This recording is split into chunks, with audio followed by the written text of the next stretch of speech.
Welcome back to the channel. You see the information on the screen, so you already know what I'm about.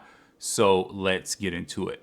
So today, I want to go into depth about some things that I have learned through my divorce and through, these last 5 years after the divorce, and even talk a little bit about, what happened at the very beginning of the marriage and different things like that. Now, I'm not going to go into depth of the details of those things, to basically, protect me and my ex. So don't even be looking for that.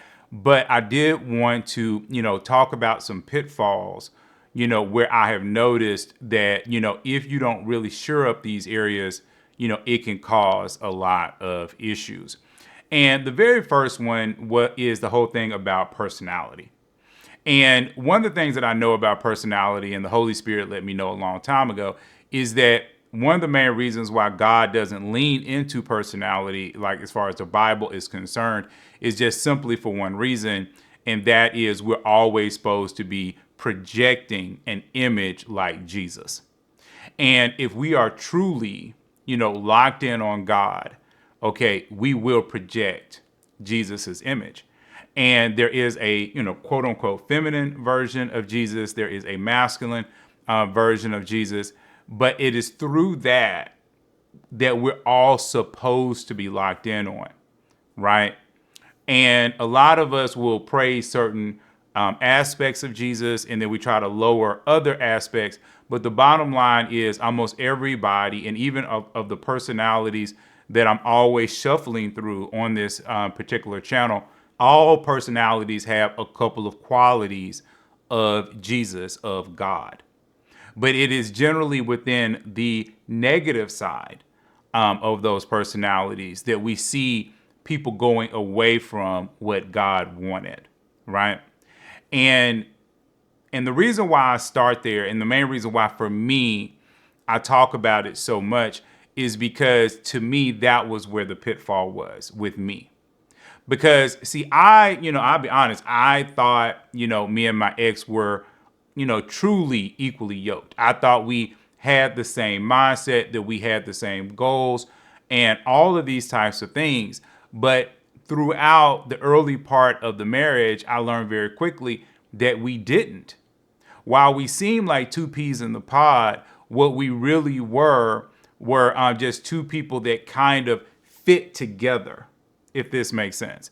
And so a lot of times what fits with you is not necessarily your twin as far as your energy, what you believe, what your personality is, right? And of the three personality types that I've talked to you guys about, the instinct type, the heart type, and the thinking type, right? So as I've talked about these, 9 times out of 10, two heart people, like a male heart and a female heart, generally don't date. Generally, two thinking types may date, okay? And two instinct types also have a difficulty dating. And this is why, I'll be honest, the dating space, in my opinion, has so many people upset, and people arguing and fussing and fighting, because you have a lot of women that are a little bit more instinct driven, and they just believe that they're supposed to be with the instinct guy, and they almost always end up with a heart type or a thinking type. And then you have a lot of men that are heart type, and they feel overlooked, because a lot of women aren't checking for them as much. Okay, even though they're the ones that really want to give, the world to the woman, right? And see, that is really kind of how things work. But in every type, there are things that they have in common. Okay? And while they're not necessarily the exact same, there are things that they have in common.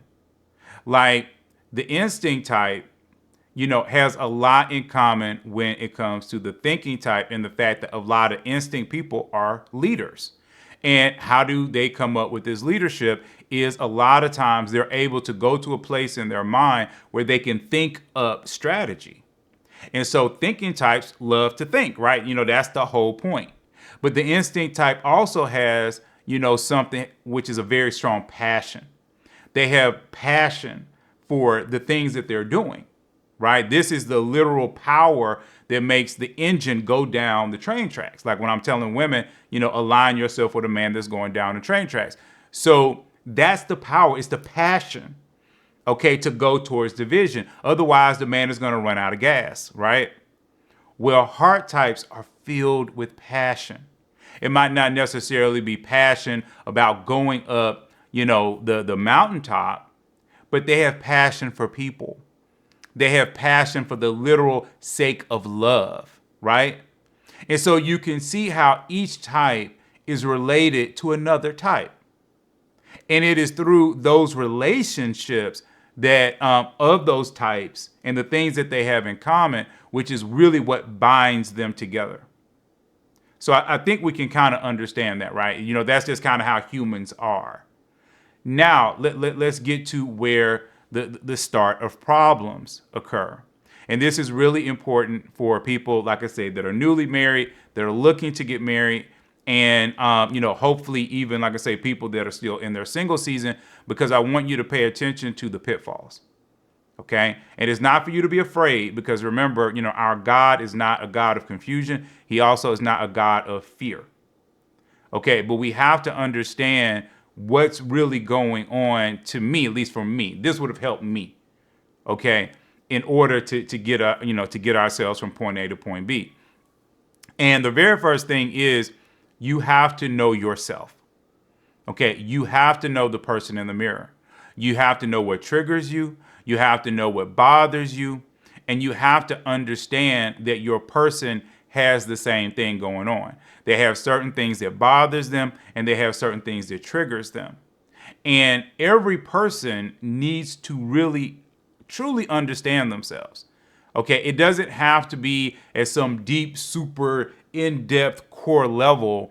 And a lot of people in the past have tried to write books and different things like that to kind of bring it up to the surface to make it a lot more digestible. Like even when you start talking about the love languages, that's just a way to make it a little bit more digestible. But the problem with the love languages is they change.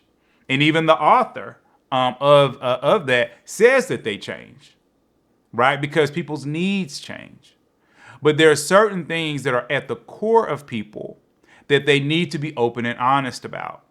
And that is, like I say, one of the differences between me and a lot of, the dating coaches is because I felt as though when I was going through my divorce, if my ex had just told me what the problem was, at the core level, and I do believe she knew, then it would have given me the strength to cover it. And I'll give you an example of what I mean. So about maybe a year or so ago, I was going out with a young lady. And the first time we met up, it wasn't a big problem. We actually went to a quiet Mexican restaurant. That's actually was our first date. But then when we went on a second date, she literally told me that she suffers from anxiety. And the anxiety is not necessarily that she's afraid of crowds or different things like that, because she was an introvert. But it wasn't that she was afraid of crowds. She just did not like loud people within the crowd. So people that are getting rowdy. So for instance, she would not want to go to a Super Bowl party where people are really passionate about the team that is playing, right? That makes her uncomfortable. But she told me, she was open and honest. And so what happened was, by the time we went on the third and fourth date and different things like that, if we were in an environment where people started to get loud, I would immediately, at that point, I'm turning into, protector. So I'm like, are you okay? Do we need to leave? Do we need to go to another restaurant? Are you good? And she would be like, yeah, I think just give me a minute. And so you see how that worked. Because I knew what her trigger was, I could protect her in her trigger. But a lot of times when we marry someone, we don't really know what their triggers are. We are not always open and honest. And see, that was, like I said, I made a whole video about it, with me versus Tony Gaskins. And that's why I was saying women need to be open and honest, but also men need to be open and honest. And I understand what Mr. Gaskins was trying to say, which he was basically saying, men might try to use it against you. But my thing is, if they're marriage worthy, which should be the only man that you're marrying, they will never use it against you. And if the woman is marriage worthy, she's not going to use it against the man. It shows the own toxicity within a person if they're going to use what hurts you against you. Okay? So I wanted to start there because I think it's important for you to truly know what this person wants. And then you also need to know what their dreams, their goals, their desires are. Right? And you need to have those conversations. And when you have those conversations, that's what I'm always saying. Listen, don't assume, and don't talk for them.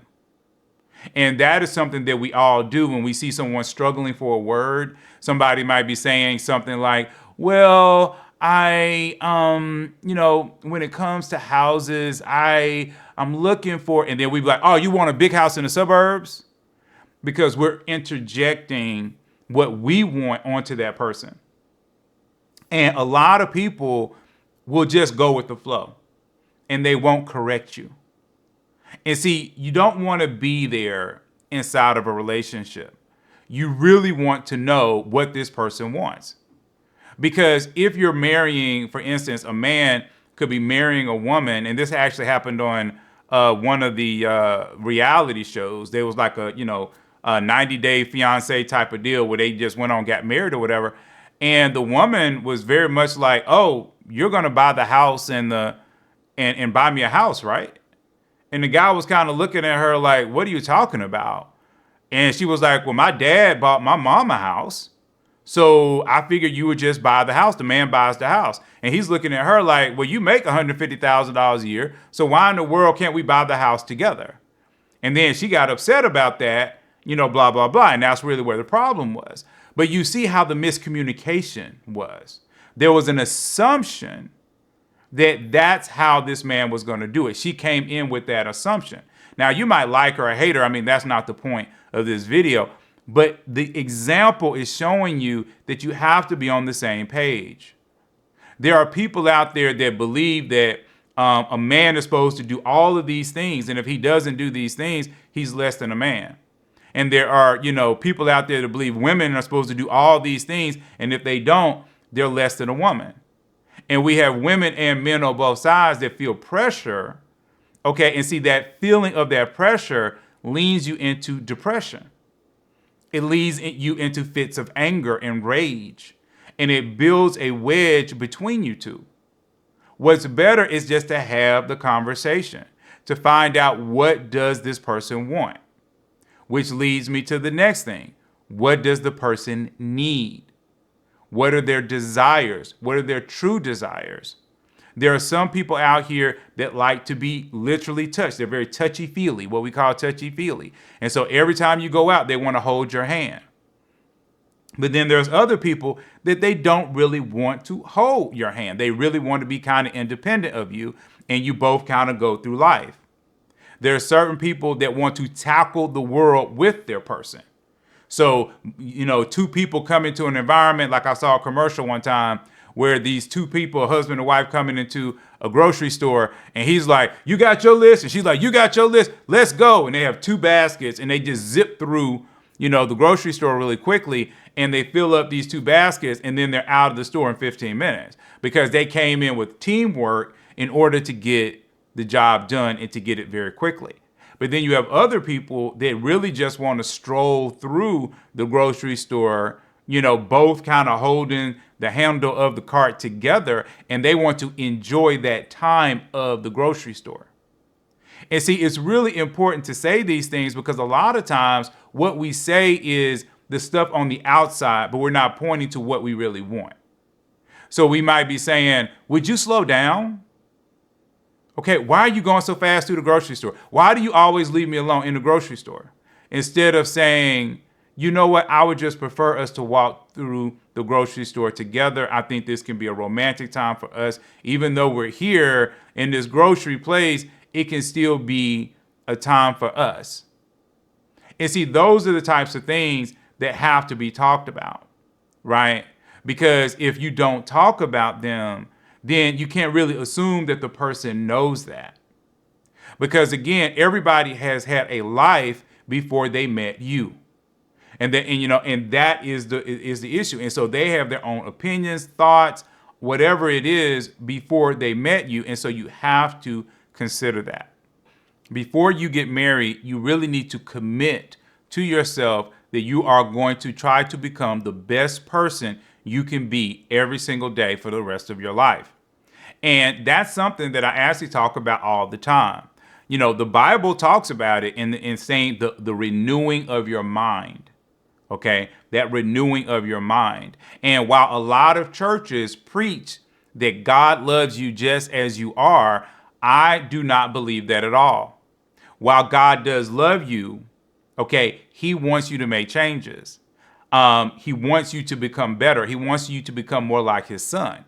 Now, if you're walking 100% like Jesus, yeah, you ain't got to make no changes. But I don't know too many humans walking around in the full essence, presence of Jesus Christ.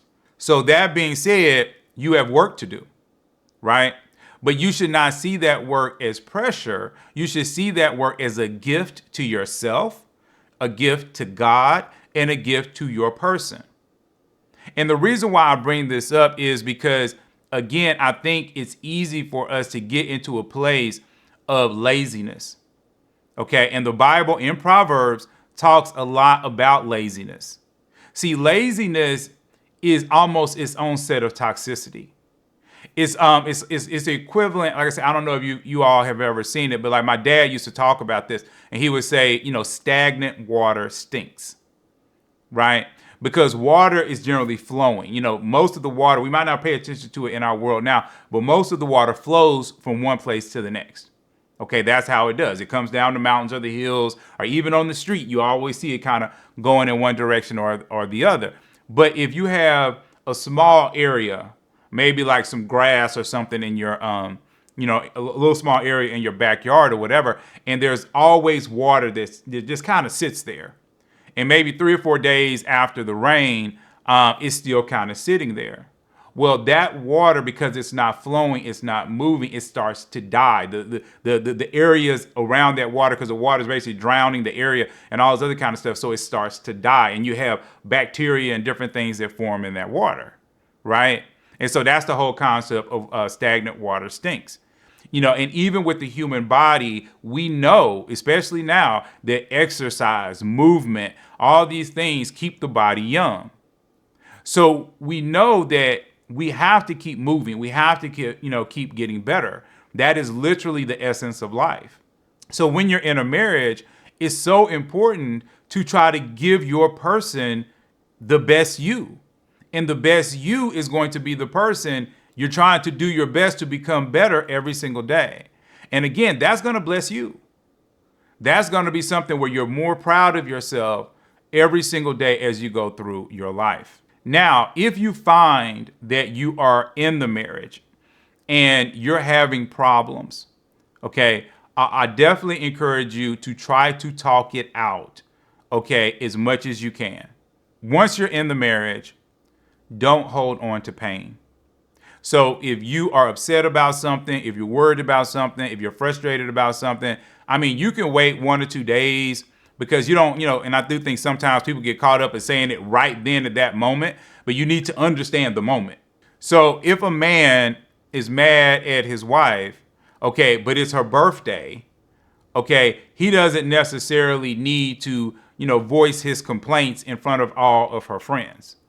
However, within maybe 48 hours, he might need to pull her to the side or whatever, or ask for some time so he can voice those complaints.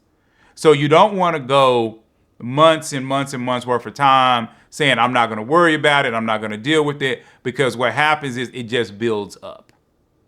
All right? And I don't think you have to have arguments about these things. They should really just be discussions, so that you can get, to do what you want to do. And on that note, if your person, okay, and this, like I say, for both men and women, if your person asks you to do something that does not hurt you mentally, physically, spiritually, or emotionally, you should strongly consider doing it. And see, a lot of problems come in where people just don't want to do something. And that it actually includes sex. Okay, because not everybody wants to have sex the same way all the time. There are people that do like that. They feel comfortable with that. But then you might have someone that say, you know what? Why do we have to be in the bedroom? Why can't we be in the front room? Why can't we sneak down and maybe do it in the basement? Or whatever it is. Okay, but again, it goes back to, is this activity going to hurt you mentally, physically, spiritually, or emotionally? So again, what does this look like? Say a man marries a woman who was abused, all right? And maybe she was abused by her teacher. Maybe one of her teachers abused her when she was like, in seventh grade or something like that. And then the guy says, why don't we, kind of dress up and play like we are, teacher and student, right? Role play, okay, for a day. And you'll be the bad student, and then I'll be the teacher that disciplines you. And then the woman is like, I don't want to do that. And she's told him exactly what happened to her. She's open and honest about everything. And then if the man gets mad at her, you shouldn't get mad at her, dude, because she basically told you she has trauma. And you role playing this activity is basically going to trigger her trauma. And now you have hurt her emotionally. And you see how this is working. But if the woman has never had that, if she's never had problems with that, and then the husband is like, hey, let's role play, let's do this teacher and student, the woman should be like, okay, cool. And see, that's kind of what I'm talking about. You don't want to limit yourself to the place where you're actually hurting yourself, and then you're hurting your person because they want to explore more things with you. All right? Now, I know that, like I say, the sex thing can get a little weird or whatever. Like I say, please don't blow it up in the comments. I'm really just trying to help you guys see things from a bigger perspective, especially as you're going through, your marriage. Now, also, one of the things, like I say, as you do go through, and if you start to feel as though pain is swelling up in you and you cannot control it, what you need to do is you need to separate, you need to pray, you need to ask God, what to do with this pain. Okay. But the number one thing I am going to encourage you to do is to separate. Okay. And I know a lot of people are out here, and during separation, they want to cheat. Separation is not about cheating. And that shows that the people who think that way, they literally would do that. You're being a little bit immature, and you're not really thinking about the marriage at that point. Okay, separation is not a reason, is not an excuse to cheat. And in fact, if you cheat while you're separated, I'm just letting you know that is adultery. Okay, that's how the government sees it. That's how God sees it. Okay, so you being away from the person is supposed to help your emotions to calm down, right? And I know it might be difficult for people if they're going through certain financial situations, but I am going to encourage you just to find a way. And one of the things that I learned about God is that a lot of times, if you really do step out and be like, screw it, if I just got to stay in this hotel for 3 nights or whatever, a lot of times God will open a door. But he's looking for you to fully step out and to fully commit to something.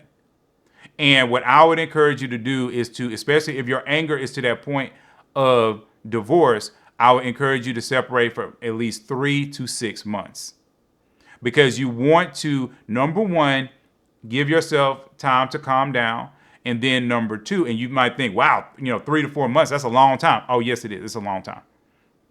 But remember, even what they talk about, tell people, and I think for people that haven't been on the other side, haven't been on the divorced side, been in those divorce meetings, most of those people will tell them after their marriage, if the marriage was 7 years or longer, that the average married person needs 2 to 3 years to get over the marriage. And the longer that marriage was, the more time they need to get over it.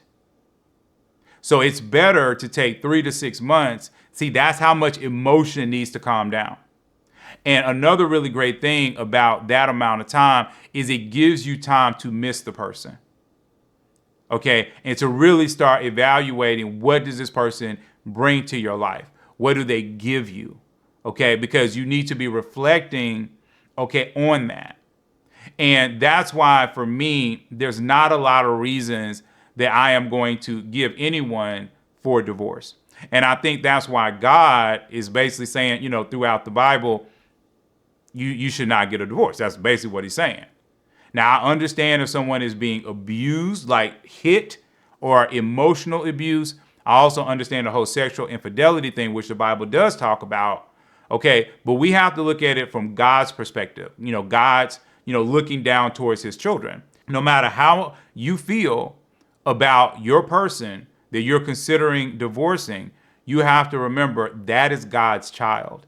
And God loves that child just as much as he loves you.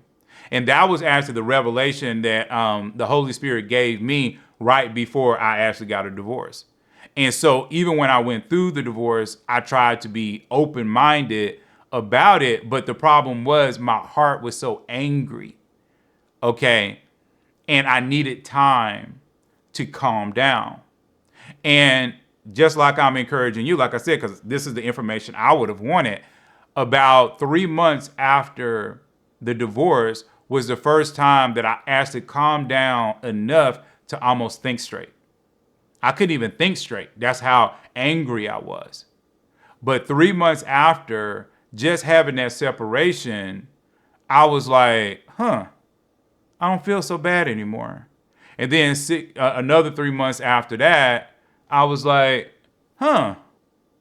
yeah, I can really think straight, And, I had conversations with my ex's brother about, maybe us possibly getting back together.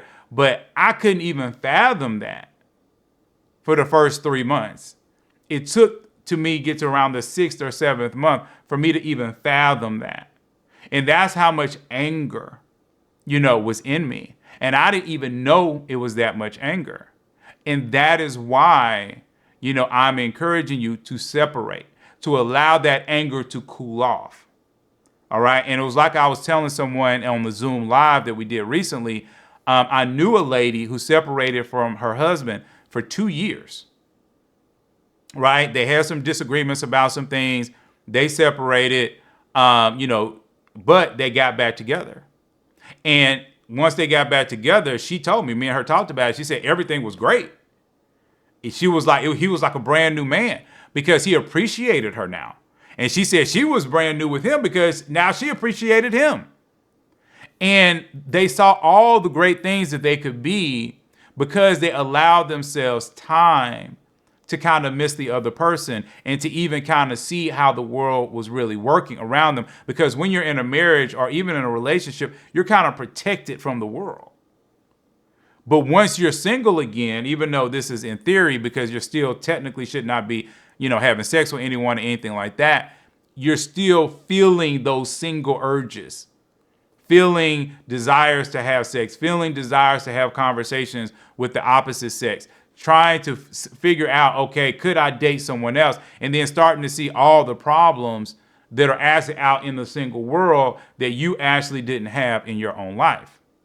And like with this particular lady, she got back with her husband and they ended up having kids. They didn't even have kids before. And they ended up having 2 or 3 kids. And, and her whole life, became 10 times better. And every time I saw her, she had the biggest smile on her face. I had never seen her so energetic.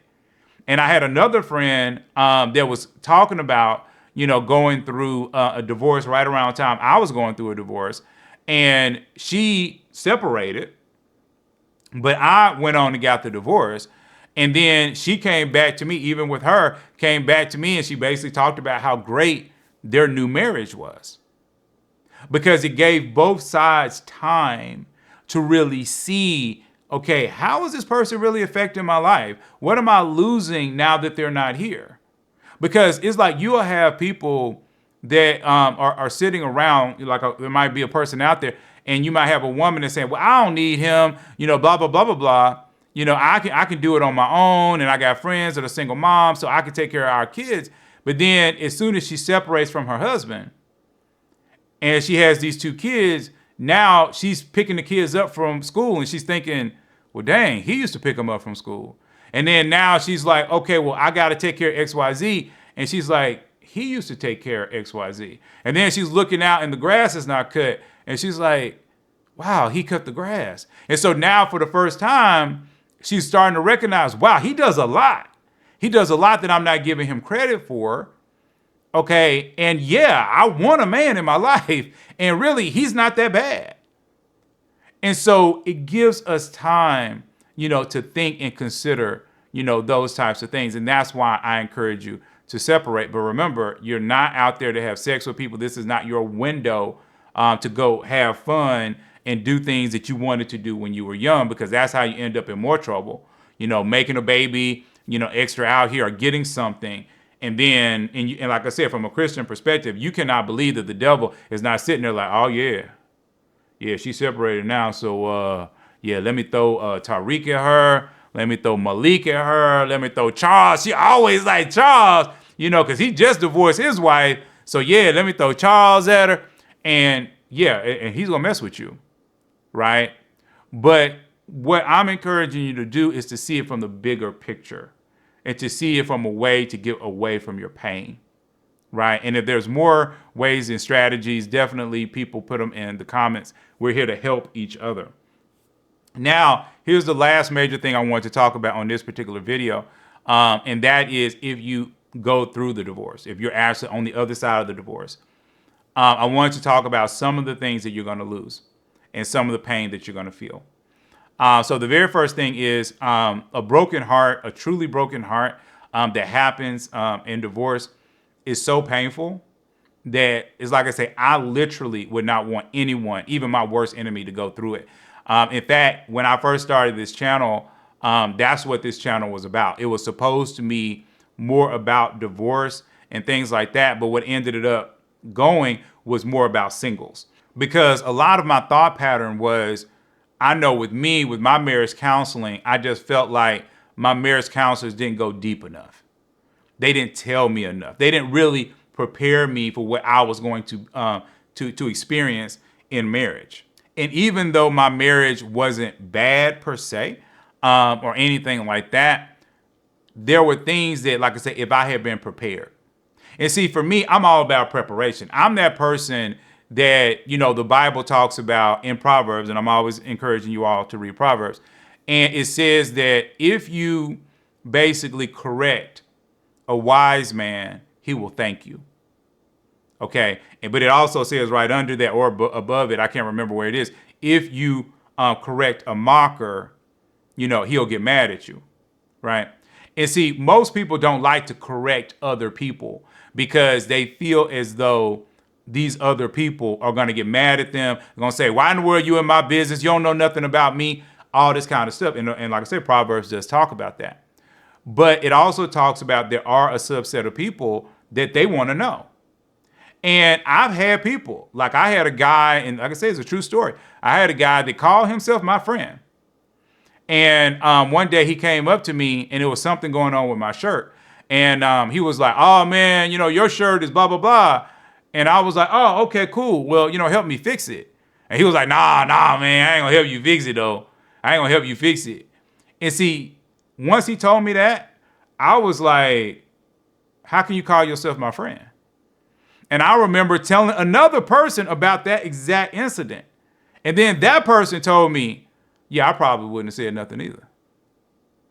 And I even looked at him like, what in the world's wrong with you people? But I've learned that a good portion of people really don't want to help another person. And it's not so much that they're being mean. It's just that they don't want the backlash from the person. Jesus says it like this: don't cast your pearls before swine, or they will turn and tear you. And the main reason why is because the pigs don't understand what pearls are. They don't understand that they're valuable. And so for a pig, they're going to try to eat them. And then when they try to eat them, it's going to hurt them. So they're basically going to attack you. But if you give pearls, i.e. something of value, to someone who appreciates that value, they're going to appreciate you. And see, I'm the type of person, like I say, if I was in front of Jesus, I would be that person that asks why over and over and over again. Because I want to know. I want to know the depth. Because I don't want to make the mistake. It's not so much that I'm insecure, but I don't want to fumble in on the mistake when I could know the information. But I find that a lot of people, they don't want to know. They don't care. They don't want to know any kind of depth to it. But this channel and a lot of the stuff, that I talk about is for people who want to know. And so for me, again, going through the divorce, like I'm telling you all, it is going to break your heart like pain that you have never felt before. Okay? That's what it's going to do. So that's the very first problem with going through divorce. The next problem that most people already know is the splitting of, everything that you guys own. So as you're going through that and you're going through that process, now it basically makes you see the territory. It's the first time you'll ever truly see territory. Like things that, perhaps, your brother, your sister, your dad, or your mom bought you. Now you're trying to retain that, okay, in the divorce. And then you're also dealing with, like I say, if you got kids, where are the kids going? Are the kids going to be with mommy or daddy, during the week or on the holidays? Okay, which leads us into the whole thing about single parents. Most single people that do not have children really don't want to date single parents. It's not so much saying that they will not do it. I want to make sure I'm being clear. It's just that's not their preference. And one of the main reasons why it's not their preference is because most of the people that I've talked to about that, they don't really want to deal with the other side. It's not so much that they don't so much want to deal with the child. And in some cases, they don't, because it depends upon the temperament of the mom or the dad. But a lot of it has to do with they don't want to deal with the other side. So for instance, if I'm dating a woman who's a single mom and I'm hanging out with her, and then all of a sudden one night at 7:00, I go open the door and there's some dude standing there. Yeah, you must be Carrie's new man. Yeah. I'm just here to pick up my son.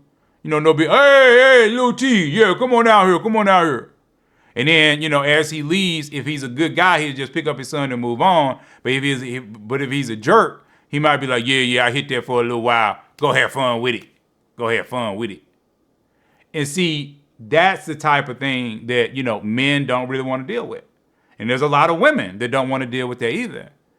And then even when you're arguing with your person and they got a whole nother person that they see every other week or every month or whatever because of the child, now it's easy for them to be like, well, I'm mad at you, but I can go hang out with him. And there's a lot of men that don't like that. And again, I could go into a more depth about that, but I think you all get the point. So let's move on. Another main thing, once you get beyond, those three, and that's huge, just those three. But this is the thing that I've learned that nobody tells you. And it can be very painful and almost disturbing in a way. Okay, when you're dating again after this relationship, remember that you are experiencing life. Okay, you're going through life at every moment. So for instance, if you basically marry someone and you meet them at 25 and you guys know each other from 25, let's say, to 35, and then at 35 you get a divorce. And then you run into someone, maybe when you're 38, and then now you're trying to bud a relationship with them. Most of the stuff that you experience in that 10 to 12 years is very difficult to bring that energy, those memories, precious memories, into the new relationship. Because this new person, number one, doesn't know those inside jokes. This new person doesn't know how you felt about certain things or had those experiences with you. And then to be honest with you, this new person might not even want to listen to these things. For instance, and this was a thing that I was saying on the Zoom call recently. When me and my ex were together, we had a dog. And I love that dog. I absolutely love that dog. But that dog reminds me of my ex, right? So I'll have women, that I'm dating or whatever, and they'll ask me, they'll say, do you like animals or whatever? I'm like, oh yeah, I love dogs. And then they'll say, oh, well, do you have a dog? I'm like, no, I don't have a dog, but I used to have a dog. And then they'll be like, okay, well, what's going on with your old dog? What happened to the old dog? And as I start to go into that, And I don't even bring my ex's name into the picture or even experiences technically that we had, with the dog together. But it's just the fact that that was me and my ex's dog. And the fact that she's attached to that makes a lot of women uncomfortable, because now they see the reference. Now they see that this memory of the dog is not just attached to me solely, like I was a single person with a dog. It's also attached to my ex. And so now all of these memories are now almost stored away in my heart and in my mind, right?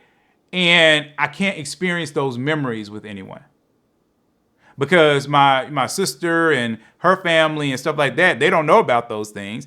Some of my friends might know one or two things, but most of that existence, okay, now it just has to be locked away. It can't really be talked about. It can't be laughed about. It can't be, oh, you remember that time when our dog did this and this and this, and boy, we almost thought we was gonna go crazy and we had to run to the vet. Do you remember that? All that's gone. And see, we don't think like that. When we're going through a divorce, we don't recognize, oh crap, I'm not just separating myself from this person. I am separating myself from actually a portion of my life. There are literally years, decades, depending upon your situation, that you're cutting off and that you're losing. You're losing the intensity. Even if you can talk about them a little bit, even if you can go into depth with them a little bit, you're losing the intensity. And then even if you have children, and yes, you're going to tell your children about probably your ex, but then you have to caution it and you have to watch it, because you have to make sure that the child understands what's really going on. The fact that you had an ex, but you love their mom or their dad. And so there's so much in divorce that hurts, that destroys you, that really messes you up. And the reason why, like I said, I started to go back to singles was because, like I said, if you have the information in the beginning, I believe you can make better decisions. And that's why, like I said, I encourage men to follow as close as possible. I don't want to put too much pressure. I just talked about pressure in this video, but I don't want to put too much pressure on them. But I want them to follow as close as they possibly can the non-negotiables. And for women, I want them to follow as close as they can to the non-negotiables. It doesn't have to be perfect, okay, for the men or the women, okay? But that, for a lot of people, matters more than some of this external stuff that we actually put a lot of emphasis on, right? And see, those things many times can bring you a different type of happiness and contentment, okay, than trying to always seek everything out here. And another thing that you've heard me talk about, and this is very key, like I say, for people who want to get married. Okay, this is key. I want you to keep this, like I say, this mindset your entire marriage. There's a couple of things I want you to keep in mind. And the first one is you will be lucky to get 65% of what you're looking for. You'll be lucky. Okay, and almost every single video that I've heard that talks about the psychology of the mind and the way people work and different things like that, they talk about it. Okay, you generally get 2/3 of what you're looking for. And see, that's the key. See, I was always told it was 80-20, 80%. But see, 80% is when you have your 65% and you've worked toward an extra 15%. And that 15% has to be worked on. That's the thing that you're working on with them all the time, and they're working on you all the time. Because you've heard me say, you're not going to take your full self into a relationship. You have to see it like I say, I always use, the Coca-Cola analogy. You can see yourself as Coke. You see your partner as vanilla syrup. So now when you're with that person, you're vanilla Coke. So yeah, you're still Coke. You taste pretty much like Coke, right? But you're not exactly like regular Coke. Or you could be cherry Coke, or you could be orange Coke, or you could be lime Coke. It doesn't matter. The point is, you're not the original anymore. But you're enough of the original when people look at you and they experience you, they're like, oh, yeah, this is cool. It's not so much that you're trying to fully change for the person. You didn't go from Coke to Sprite. You see what I'm saying? You didn't go that far, because if you go that far, then you're in a toxic relationship. All right. So that's one of the key things. You have to remember that you're only going to get about 65%. Another thing that you have to remember, especially if you're a thinking type, okay, is that you always have to double check the advice that you get from people. Which again is always interesting to me because we live in this YouTube space. Like for me, I was married for 18 years. And before that, I was with my ex at least another 5 years or so. So that was a long time to be with one person. So while I'm not still married, I have a lot of marriage experience. There are influencers out here that have less than 3 years of marriage experience. But then they're telling you about marriage and telling you what to do in marriage, telling you how to get married, all these other types of things. All right. And you have to pay attention to that. You have people that are literally 25 years old, have never really been in a relationship, but then they'll talk about relationships. So you always have to think about where this information is coming from. And even when you're dealing with your friends, okay, again, you have to think about that. If you have friends that all they do is be out here and dating people, but they're never really in relationships, they're never really trying to get married or anything like that, and then you're actually get married, you cannot go to them for marriage advice. They don't know. Okay? You need to flee from them. And you need to go to the people that are married. Okay? And so what you need to do if you're having trouble is you need to get into some marriage ministry type things, or at least around a whole lot of marriage people. In fact, one of the things that I encourage everybody once they get engaged to do is to join a marriage ministry and or make the decision to either read a marriage book together every other year, or to go to a marriage conference every other year. It'd be better if you did it every year, but I understand that life happens, but you definitely don't want to go beyond 3 years. Because again, what I have learned is if you give the devil an inch in your marriage, he is going to take, 1,000 miles. The last thing that I'm going to say in this particular video, because I know some people, this might be the only video that they see of me, is that you have to pay attention to food. And I wish I did not have to say that. And I know for, like I say, the people that follow me all the time, that's, it's a broken record. But food is basically changing the way that your chemistry in your body works. Okay, we understand this. If you're acting normal, your normal way, right? And then I give you alcohol, are you not going to act different? If you were exposed to weed, would you not act different? In fact, most women understand this because literally in the 28 days of their cycle, it's almost like every 3 or 4 days, their personality changes a little bit. And many of them know it. Okay? Many of them even see themselves getting a little bit more irritable, a little bit more insecure, a little bit more worried around their period. Or just angry, period, around their period. So we know that the chemicals that come into the body change the mood of the person. And the number one thing that they put in almost every drop of food now is sugar. And sugar is addictive and it's a depressant. See, a lot of people think that, older people, quote unquote, act a certain way. Like people, like I said, women run into me all the time, because I told you all, for the most part, I date women in their 30s and they'll be hanging out with me. And then they're looking at me, they're like, you don't act your age. You don't seem, that much older than me. You act like me. And I'm like, yeah, how do you think older people act? And they're thinking, I'm walking with a cane, or I'm moving slow, or all I want to do is sit and watch TV, and all this other kind of stuff that I would just be 100% bored, that I wouldn't be, animated, that I wouldn't take off and run and do silly stuff sometimes. They're believing what they see on TV. And the reason why America can push that narrative, because most Americans, the average American, isn't healthy. The average American is depressed. The average American is basically sick because of all the food that they're eating. They're not doing any exercise. They're not taking care of themselves. And they are really a walking sick person. And even when you look at other countries versus looking at the United States when it came to COVID, and see, these are things that we can see because they literally just happened. So we have a lot of statistics on it. I mean, COVID, shot through America.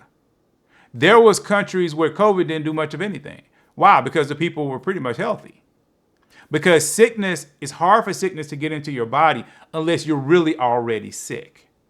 And I mean, I could make a whole video on that. But the bottom line is, and this is an easy way to say it, if you drink this much Coke, okay, or Pepsi, or Mountain Dew, or whatever it is, and I know people who drink a CocaCola every single day because that's their caffeine to wake up. It has so much sugar in it that it will lower your immune system from its top all the way down to about 20 or 30%. That's how far your immune system will take a dive by drinking just one thing of Coca-Cola. So about 12, I think it's 12 ounces. And it doesn't even have to be 16 ounces, about 12 ounces. And even when people say, well, I don't drink Coca-Cola, I drink coffee. Well, how much sugar are you putting in that coffee? And see, you have to see it like that. Well, even if you say, okay, I'm gonna go to Chick-fil-A for lunch and I'm not gonna get a drink, I'm just gonna drink water. Okay, so I'm good. And I'm like, no, you're not. Because Chick-fil-A actually puts sugar inside the breading of the chicken. And then the bread is sugar. Okay, a lot of the sauces that you use are high in sugar. And then the potatoes that they use turn to sugar in your bloodstream. So you've gotten all that sugar, again, added to you. And see, this is the problem, right? And the problem, going out here in the United States, it's hard to get any type of food that doesn't have sugar in it because almost all processed food, and let's be real, most of us are going to eat some kind of processed food. Almost all of it has sugar. And if you're eating raw food and you're cooking it at home, the problem is it takes time.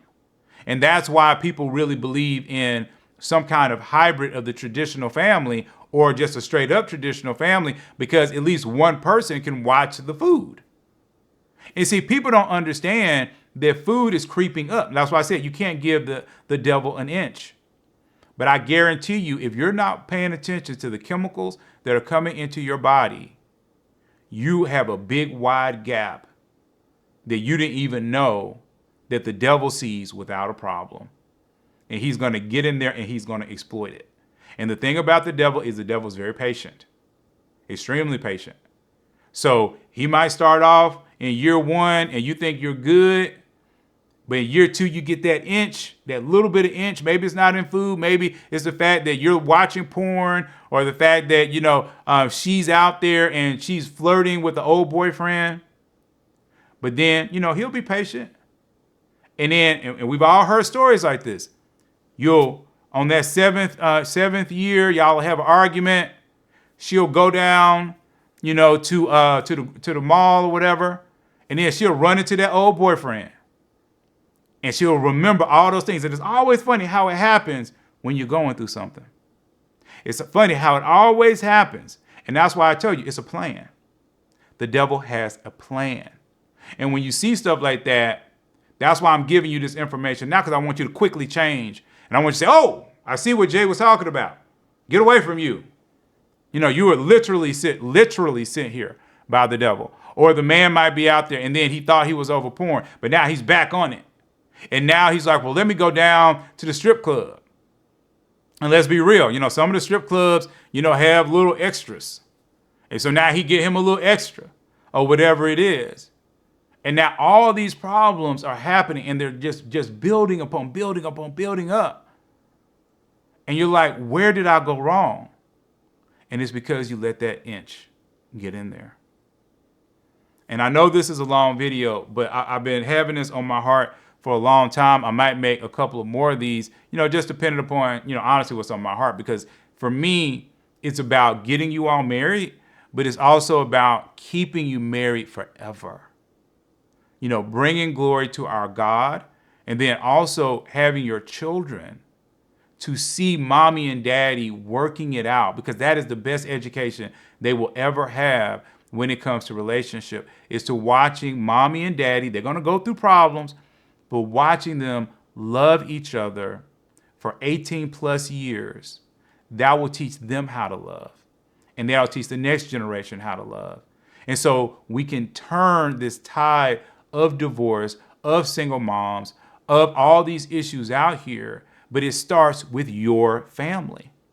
It starts with you right now making those decisions to say, I am going to fight, okay, for my family. I am going to fight for my relationship. I recognize that a devil is out here trying to stop me. Remember what the Bible says. You're not warring against flesh and blood. Okay, and that was something else I didn't understand. I thought I was fighting against my ex, but no. I was fighting in all these things that the devil was presenting. And it was the circumstance that I was really fighting against. It was nothing wrong with her. It was something wrong with the circumstances. It was all these factors that were thrown in. And see, we have to recognize, and that's why I was saying that God wants us to get better and better every day. And he even talked about, your strength being too small. You have to be able to run with the horses, so to speak. So you have to be strong. God wants you to be strong, right? And that's another reason why I'm always going to encourage you all to read Proverbs. Proverbs will help you in so many different ways, because it is just all of this knowledge, that Solomon was trying to teach his sons, and God allowed that. And I know a lot of people lean into Psalms, okay, because that is David pouring his heart out to God. And I know a lot of us, we just want our heart poured out to God, but you need wisdom, because wisdom is going to teach you how to get through this life, and it's going to teach you where the pitfalls are. And I find that there are people who lean toward wisdom, and then there's people who lean, just towards that flow, that emotional flow between them and God. And God wants that too. But he also wants you to be wise. He wants you to make good decisions, and he wants you to stay away from pitfalls that might hurt you. So I'm hoping, to the deepest part of my heart, that each and every last one of you, if you decide to get married, that you will find a great and wonderful person, that you guys will stay together forever. And it is possible.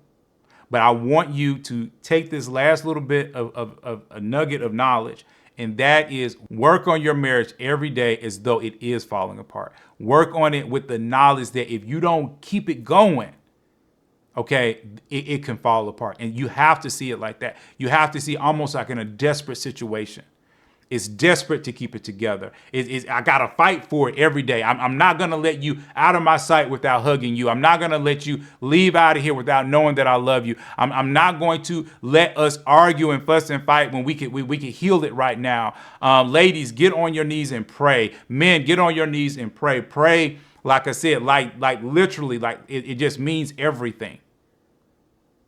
Okay, because that is how you have to be.